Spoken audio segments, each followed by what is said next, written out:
I'm Elizabeth Can and welcome to Essential Badminton. Today's session I'm going to show you how to do the scissor kick jump. Now the scissor kick is a rotational jump that we use at the rear of the court to help us add really good power and momentum into our shots. The idea of the scissor kick is that we are jumping off the ground and we strike the shuttle at the peak of the jump and then land on the ground.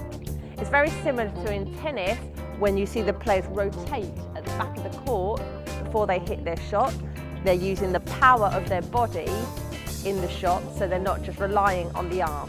It's exactly the same in badminton. We're going to use the power from our legs and the momentum into the body to help us add a lot of power into our shots. So we need to remember just a few sequences with the feet just to get a really good, effective scissor kick jump. To generate power for the jump, you're going to have to lean back onto your racket leg. So I'm sideways on, approaching the hit of my shot, and I want to do a good jump up into the air. So as I'm coming back, preparing to hit the shuttle, I'm going to lean onto my racket leg. So now this is enabling me to jump off the ground. Now I've got to remember that I have to strike the shuttle before I land back on the ground again.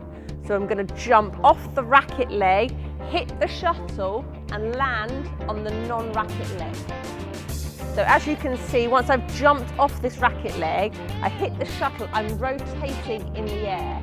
So this rotation is going to add power into the shot, just as the jump off the air itself is going to add power into the shot.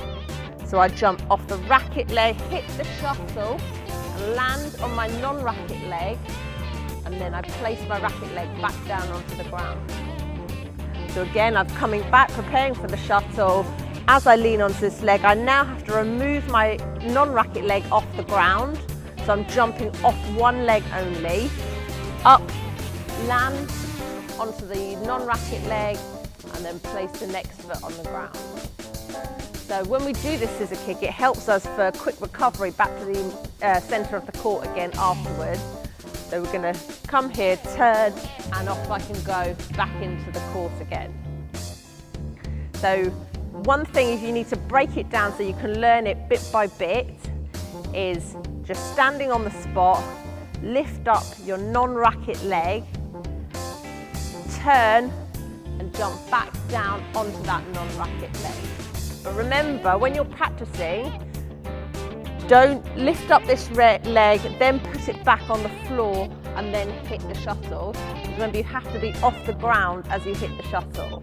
So a common mistake that I see when people are practicing how to do the scissor kick is that they come back here, then put that leg down, then hit the shuttle, and in which case you needn't have tried to do the jump because you're still on the ground when you strike the shuttle. Remember, the whole aim is that we're up in the air with that power and momentum from our leg strength going into our shot.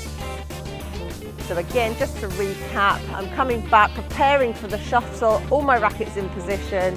I lean onto this leg. You see how I've got that leg down and ready, jump, turn and land.